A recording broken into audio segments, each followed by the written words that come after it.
ಮುಂಬರುವ ಪಂಚಾಯತ್ ಮಟ್ಟದ ಚುನಾವಣೆಗಳಲ್ಲಿ ಜೆಡಿಎಸ್ ಬೆಂಬಲಿತ ಅಭ್ಯರ್ಥಿಗಳನ್ನು ಗೆಲ್ಲಿಸುವ ಮೂಲಕ ಬೇರು ಮಟ್ಟದಿಂದ ಪಕ್ಷ ಸಂಘಟಿಸುವ ಕೆಲಸವನ್ನು ಮಾಡಬೇಕಿದೆ. ನಿಖಿಲ್ ಕುಮಾರಸ್ವಾಮಿ ಮುಂಬರುವ ತಾಲೂಕು ಪಂಚಾಯಿತಿ, ಜಿಲ್ಲಾ ಪಂಚಾಯಿತಿ, ಗ್ರಾಮ ಪಂಚಾಯಿತಿ ಮಟ್ಟದ ಚುನಾವಣೆಗಳಲ್ಲಿ ಜೆಡಿಎಸ್ ಬೆಂಬಲಿತ ಅಭ್ಯರ್ಥಿಗಳನ್ನು ಗೆಲ್ಲಿಸುವ ಮೂಲಕ ನಮ್ಮ ಪಕ್ಷದ ಕಾರ್ಯಕರ್ತರಿಗೆ ಅಧಿಕಾರ ದೊರಕಿಸಿಕೊಡುವ ಮೂಲಕ ಪಕ್ಷವನ್ನು ಬೇರು ಮಟ್ಟದಿಂದ ಅಭಿವೃದ್ಧಿಪಡಿಸುವ ಕೆಲಸವನ್ನು ಮಾಡಬೇಕಿದೆ. ಕಾರ್ಯಕರ್ತರು ಆ ನಿಟ್ಟಿನಲ್ಲಿ ಕರ್ತವ್ಯ ನಿರತರಾಗಬೇಕು ಎಂದು ಜೆಡಿಎಸ್ ಯುವ ಘಟಕದ ರಾಜ್ಯಾಧ್ಯಕ್ಷ ನಿಖಿಲ್ ಕುಮಾರಸ್ವಾಮಿ ಅವರು ತಿಳಿಸಿದರು.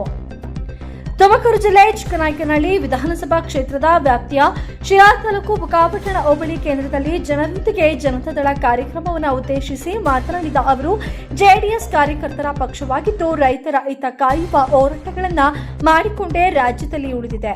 ಕಾಂಗ್ರೆಸ್ ಪಕ್ಷದ ಬಗ್ಗೆ ಜನರು ರೋಸಿ ಹೋಗಿದ್ದು, ಮುಂದಿನ ದಿನಗಳಲ್ಲಿ ಜೆಡಿಎಸ್ ಬಿಜೆಪಿ ಸಮ್ಮಿಶ್ರ ಸರ್ಕಾರ ಅತ್ಯಂತ ಹೆಚ್ಚು ಬಹುಮತಗಳಿಂದ ಗೆದ್ದು ಅಧಿಕಾರ ಹಿಡಿಯಲಿದೆ ಎಂದು ರಾಜ್ಯದಲ್ಲಿ ಮತ್ತೊಮ್ಮೆ ಕುಮಾರಣ್ಣನವರ ಸರ್ಕಾರ ಅಧಿಕಾರಕ್ಕೆ ಬಂದರೆ ಚಿಕ್ಕನಾಯಕನಹಳ್ಳಿ ವಿಧಾನಸಭಾ ಕ್ಷೇತ್ರದ ಶಾಸಕ ಸಿಬಿ ಸುರೇಶ್ ಬಾಬು ಅವರು ಸಚಿವರಾಗುತ್ತಾರೆ. ಆ ನಿಟ್ಟಿನಲ್ಲಿ ಪ್ರತಿಯೊಬ್ಬರು ದೃಢ ಸಂಕಲ್ಪ ಹೊಂದಿ ಕೆಲಸವನ್ನ ಮಾಡಬೇಕಿದೆ. ಜಿಲ್ಲಾ ಪಂಚಾಯಿತಿ, ತಾಲೂಕು ಪಂಚಾಯಿತಿ ಚುನಾವಣೆಗಳನ್ನು ಮುಂದೂಡುತ್ತಾ ಬರುತ್ತಿರುವ ರಾಜ್ಯ ಸರ್ಕಾರ ಡಿಸೆಂಬರ್ನಲ್ಲಿ ಗ್ರಾಮ ಪಂಚಾಯಿತಿ ಚುನಾವಣೆಗಳನ್ನು ಮುಂದೂಡಲು ಸಾಧ್ಯವಿಲ್ಲ.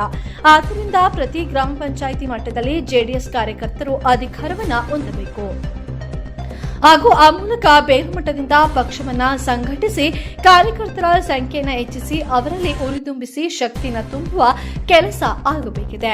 ಜೆಡಿಎಸ್ ನಾಯಕರು ಕೆಲವರು ಸೋತಿರಬಹುದು, ಆದರೆ ಕಾರ್ಯಕರ್ತರು ಸೋತಿಲ್ಲ. ಪ್ರತಿ ಹಳ್ಳಿಯ ಪ್ರತಿ ಗಲ್ಲಿಯಲ್ಲೂ ಸಹ ಮನೆ ಮನೆಯಲ್ಲಿಯೂ ಸಹ ಜೆಡಿಎಸ್ ಬಾವುಟ ಹಾರಾಡಬೇಕಾಗಿದೆ. ಅಭಿಯಾನ ಶ್ರದ್ಧೆಯಿಂದ ಶಿಸ್ತಿನ ಸಿಪಾಯಿಗಳಂತೆ ಕೆಲಸ ಮಾಡಿ ಆ ಮೂಲಕ ರಾಜ್ಯದಲ್ಲಿ ಮತ್ತೆ ಜೆಡಿಎಸ್ ಅಧಿಕಾರಕ್ಕೆ ಬರುವಂತೆ ಮಾಡುವ ಜವಾಬ್ದಾರಿ ನಿಮ್ಮೆಲ್ಲರ ಮೇಲಿದೆ ಎಂದು ತಿಳಿಸಿದರು. ಚಿಕ್ಕನಾಯಕನಹಳ್ಳಿ ವಿಧಾನಸಭಾ ಕ್ಷೇತ್ರದ ಶಾಸಕ ಸುರೇಶ್ ಬಾಬು ಅವರು ಮನೆ ಬಾಗಿಲಿಗೆ ಮನೆ ಮಗ ಎಂಬ ವಿನೂತನ ಕಾರ್ಯಕ್ರಮದ ಮೂಲಕ ಅಧಿಕಾರಿಗಳನ್ನ ರೈತರ ಮನೆ ಬಾಗಿಲಿಗೆ ತರುವ ಮೂಲಕ ರೈತರ ಸಮಸ್ಯೆಗಳನ್ನು ಮತ್ತು ಸಾರ್ವಜನಿಕರ ಕುಂದುಕೊರತೆಗಳನ್ನು ನೀಗಿಸುವ ನಿಟ್ಟಿನಲ್ಲಿ ವಿನೂತನ ಪ್ರಯತ್ನವನ್ನ ಮಾಡಿದ್ದಾರೆ. ಆ ಮೂಲಕ ಇಡೀ ರಾಜ್ಯದಲ್ಲಿ ಅತ್ಯುನ್ನತ ಯೋಜನೆಯನ್ನ ಜಾರಿಗೆ ತರುವ ಮೂಲಕ ರಾಜ್ಯಕ್ಕೆ ಮಾದರಿಯಾಗಿದ್ದಾರೆ. ಇಂತಹ ಶಾಸಕರು ಪಡೆದಿರುವ ನೀವೇ ಅದೃಷ್ಟಶಾಲಿಗಳು ಎಂದು ತಿಳಿಸಿದರು. ಸಿಬಿ ಸುರೇಶ್ ರವರ ಪಕ್ಷ ನೀಡಿರುವ ಎಲ್ಲ ಕೆಲಸಗಳನ್ನು ಶ್ರದ್ಧಾಪೂರ್ವಕವಾಗಿ ನೆರವೇರಿಸಿದ್ದು ಮತ್ತೆ ಜೆಡಿಎಸ್ ಪಕ್ಷ ಅಧಿಕಾರಕ್ಕೆ ಕರೆತರುವ ನಿಟ್ಟಿನಲ್ಲಿ ದೀಕ್ಷಾಪೂರ್ವಕವಾಗಿ ಕೆಲಸವನ್ನ ಮಾಡಲಾಗುವುದು. ಪ್ರತಿ ಹಳ್ಳಿಯಲ್ಲೂ ಪ್ರತಿ ಮನೆಯಲ್ಲಿಯೂ ಸಹ ಜೆಡಿಎಸ್ ಕಾರ್ಯಕರ್ತರ ಸಂಖ್ಯೆ ಹೆಚ್ಚಿಸುವ ನಿಟ್ಟಿನಲ್ಲಿ ಕೆಲಸ ಮಾಡಲಾಗುವುದು. ಜೆಡಿಎಸ್ ಪಕ್ಷವನ್ನ ಮುಗಿಸಲು ರಾಜ್ಯದಲ್ಲಿ ಯಾರಿಂದಲೂ ಕೂಡ ಸಾಧ್ಯವಿಲ್ಲ. ಇದು ಕಾರ್ಯಕರ್ತರೇ ಕಟ್ಟಿದ ಪಕ್ಷವಾಗಿದೆ. ರಾಜ್ಯದಲ್ಲಿ ಪಕ್ಷಕ್ಕೆ ಹೆಚ್ಚಿನ ಶಕ್ತಿ ತರುವ ನಿಟ್ಟಿನಲ್ಲಿ ನಮ್ಮ ಯುವ ಮುಖಂಡರು ಮುಂದಿನ ಭಾವಿ ನಾಯಕರು ಆದ ನಿಖಿಲ್ ಕುಮಾರಸ್ವಾಮಿ ಅವರು ರಾಜ್ಯಾದ್ಯಂತ ಪ್ರವಾಸವನ್ನು ಕೈಗೊಂಡು ಪಕ್ಷ ಸಂಘಟನೆಯಲ್ಲಿ ತೊಡಗಿಕೊಂಡಿದ್ದಾರೆ.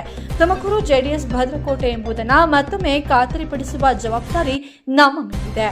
ಆ ನಿಟ್ಟಿನಲ್ಲಿ ಕಾರ್ಯಕರ್ತರು ಕೆಲಸವನ್ನ ಮಾಡಬೇಕಾಗಿದೆ ಎಂದು ತಿಳಿಸಿದರು. ಕಾರ್ಯಕ್ರಮದಲ್ಲಿ ತುಮುಲ್ ನಿರ್ದೇಶಕ ಎಸ್ಆರ್ ಗೌಡ, ಜೆಡಿಎಸ್ ಮುಖಂಡ ಉಗ್ರೇಶ್, ಜೆಡಿಎಸ್ ಮಹಿಳಾ ಘಟಕದ ಅಧ್ಯಕ್ಷೆ ರಶ್ಮಿ ರಾಮೇಗೌಡ, ಮುಖಂಡರಾದ ಸಿಂಗದಹಳ್ಳಿ ರಾಜಕುಮಾರ್, ಶಾಂತಕುಮಾರ್, ಹೊಸಪಾಳ್ಯ ಸತ್ಯನಾರಾಯಣ, ಮುದ್ದು ಗಣೇಶ್ ಸೇರಿದಂತೆ ಅನೇಕರು ಭಾಗವಹಿಸಿದ್ದರು. ಬುಕ್ಕಾಪಟ್ಟಣದಲ್ಲಿ ಇವತ್ತು ವಿಶೇಷವಾಗಿ ಇಲ್ಲಿ ಸೇರಿರ್ತಕ್ಕಂಥ ಎಲ್ಲ ನನ್ನ ಪ್ರೀತಿಯ ಪ್ರಮುಖ ಮುಖಂಡರೇ, ಇಷ್ಟವಂತ ಕಾರ್ಯಕರ್ತ ಬಂಧುಗಳೇ, ಪಕ್ಷದ ವರಿಷ್ಠರು, ಮಾಜಿ ಪ್ರಧಾನಮಂತ್ರಿಗಳು, ಸನ್ಮಾನ್ಯ ಶ್ರೀ ದೇವೇಗೌಡರು ಸಾಹೇಬರು ಹಾಗೂ ಮಾಜಿ ಮುಖ್ಯಮಂತ್ರಿಗಳು, ಹಾಲಿ ಕೇಂದ್ರದ ಸಚಿವರು, ಸನ್ಮಾನ್ಯ ಕುಮಾರಣ್ಣ ಅವರ ಅಭಿಮಾನಿಗಳೇ, ಬುಕ್ಕಾಪಟ್ಟಣದ ಹಲವಾರು ಗ್ರಾಮಗಳಿಂದ ಇವತ್ತು ಸಾಕಷ್ಟು ಜನ ಪಕ್ಷದ ಅಭಿಮಾನಿಗಳು, ಹಿರಿಯಕರು, ಯುವ ಸಮುದಾಯದ ನನ್ನ ಅಣ್ಣ ತಮ್ಮಂದರು, ಎಲ್ಲ ನಮ್ಮ ತಾಯಂದಿರುಗಳು ವಿಶೇಷವಾಗಿ ಇವತ್ತು ಬೆಳಗ್ಗೆ 11 ಗಂಟೆಗೆ ಚಿಕ್ಕನಾಯಕನಹಳ್ಳಿಯ ಬುಕ್ಕಾಪಟ್ಟಣದಲ್ಲಿ ಜನರೊಂದಿಗೆ ಜನತಾದಳ ಅಂತಕ್ಕಂಥ ಕಾರ್ಯಕ್ರಮದ ಹಿನ್ನೆಲೆಯಲ್ಲಿ ಇವತ್ತು ಪ್ರಪ್ರಥಮವಾಗಿ ಈ ಒಂದು ಸಭೆಯಲ್ಲಿ ಏನು ಭೇಟಿಯನ್ನ ಕೊಡ್ತಾ ಇದ್ದೇನೆ. ಬೆಳಗ್ಗೆ ಬುಕ್ಕಾಪಟ್ಟಣಕ್ಕೆ ಕಾಲು ಇಡ್ತಾ ಇದ್ದಂಗೆ ವರುಣ ಬಹಳ ದೊಡ್ಡ ಮಟ್ಟದಲ್ಲಿ ಇವತ್ತು ಅಬ್ಬರಿಸಿದ್ದನ್ನ ನೋಡಿದ್ದೇವೆ.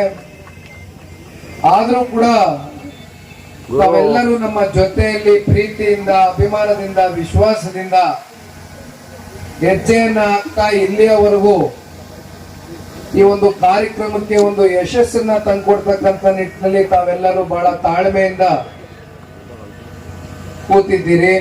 IPL ಇದೇನಾದ್ರು ರಾಜ್ಯ ಮಟ್ಟದ, ರಾಷ್ಟ್ರ ಮಟ್ಟದ ಕ್ರೀಡೆನಲ್ಲಿ ಇವ್ರು ಏನಾದ್ರು ಕೂಡ ಪ್ರೋತ್ಸಾಹ ನೀಡಿದ್ರೆ ಖಂಡಿತ ಹೋಗ್ತಾ ಇದ್ವಿ. ಇವ್ರು ಅದ್ರಲ್ಲಿ ಒಂದು ಪೈಸದ್ದು ಇಲ್ಲ, ಕಿಂಚಿತ್ತು ಇಲ್ಲ. ಅವ್ರೇನೋ RCB ತಂಡದವರು, ಸ್ಟೇಡಿಯಂನವ್ರು ಅವ್ರೇನೋ ಕಾರ್ಯಕ್ರಮ ಮಾಡ್ಕೊಳ್ಳೋರು.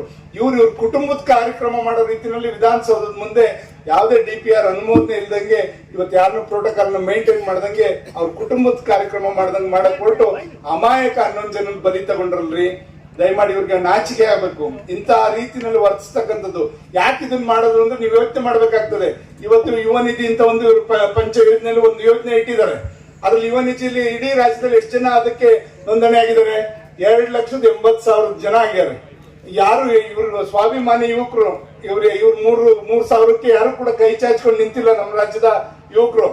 ಅದನ್ನ ಇವತ್ತು ಅವ್ರನ್ನೇನಾದ್ರು ಓಲೈಸ್ಕೋಬೇಕು ಅಂತ ಯುವಕರನ್ನ ಏನೇನೋ ಮಾಡಕ್ ಹೋಗ್ತಾರೆ, ಇವ್ರ ಕೈಲಾಗಲ್ಲ. ಅದನ್ನ ಇವರು ಓಲೈಸ್ಬೇಕು ಅಂದ್ರೆ ಅವ್ರಿಗೆ ಒಂದು ಬದುಕನ್ನ ಕಟ್ಕೊಡ್ಬೇಕು, ಅವ್ರಿಗೆಲ್ಲರೂ ಕೂಡ ಉದ್ಯೋಗವನ್ನ ಸೃಷ್ಟಿ ಮಾಡ್ಕೊಡ್ಬೇಕು. ಅದಕ್ಕೆ ಇವ್ರು ಮುಂದಾಗದೆ ಈ ತರ 3,000 ಕೊಟ್ಟು ಅವ್ರನ್ನ ಇನ್ನೂ ಸೋಂಬೇರಿ ಮಾಡಕ್ ಹೋಗ್ತಾ ಇದ್ರಲ್ಲ.